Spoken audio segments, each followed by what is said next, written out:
Hey everybody, Lunchbox here. I'm putting together this video to give some tips for newer players or, well, really just some common things that are very helpful. And I often see new players that have missed these things and I end up messaging them. Anyway, yeah, this should help. Hope this helps you in as you watch.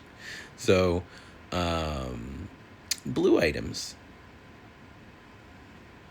You can go from Frontera and go to armor, weapon, or accessory crafting and create an item that you can level up with you. Most items in this game you can level up with you, but as far as the blue ones are concerned, it's free to play friendly. They're cheaper to upgrade than a lot of the target equipment. When I say target equipment, is even if you're not a whale, you probably want something that's gold.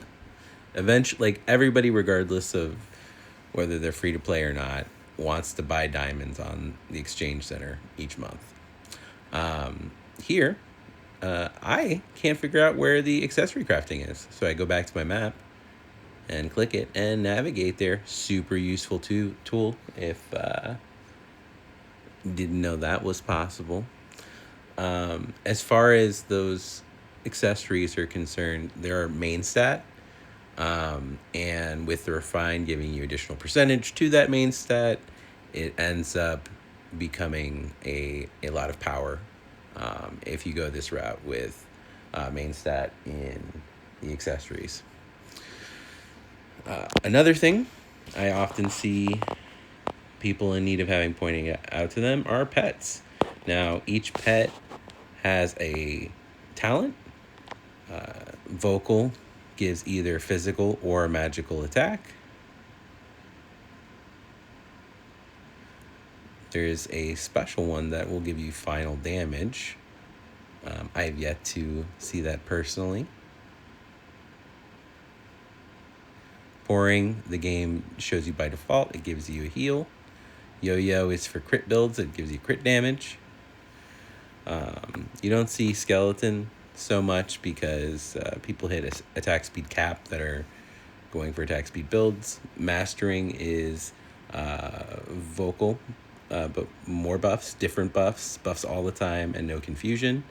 Isis you see for PvP sometimes, or often. The new PvP unit is the Sasquatch, which reduces haste and attack speed. Oh, I didn't click it. Sorry about that, folks.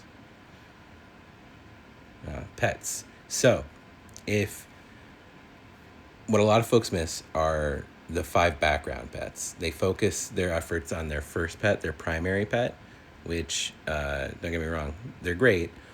But those 5 backup pets, it's very easy to get one skill book for each pet and put your main stat on that pet. If strength is your main damage stat, agility, intellect, vitality, whatever your main stat is, put one on each pet. Hope it lands in the second or third slot like this yo-yo. This yo-yo, as soon as I get access to another book, like a strength book, I'm going to give it to him, and it's going to overwrite that first ability.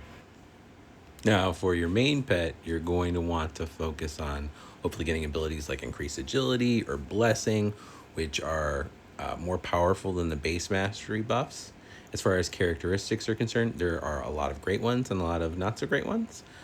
You will end up spending quite a bit of crystals re-rolling unless you are blessed and get very lucky.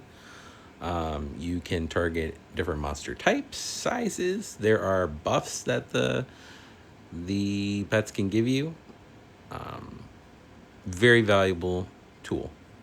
Catching pets every day allows you to get materials to continue leveling these characteristics and getting more stats from them.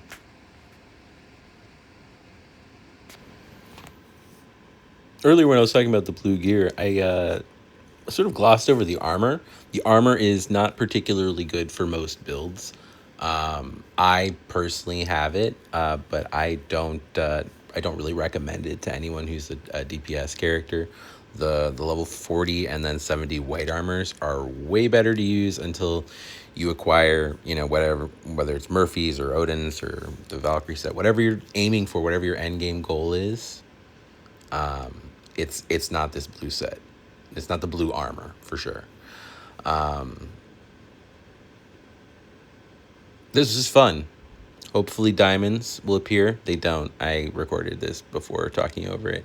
If you guys have questions, please leave me a comment. I'd love to make more content and help my friends. Take care, guys.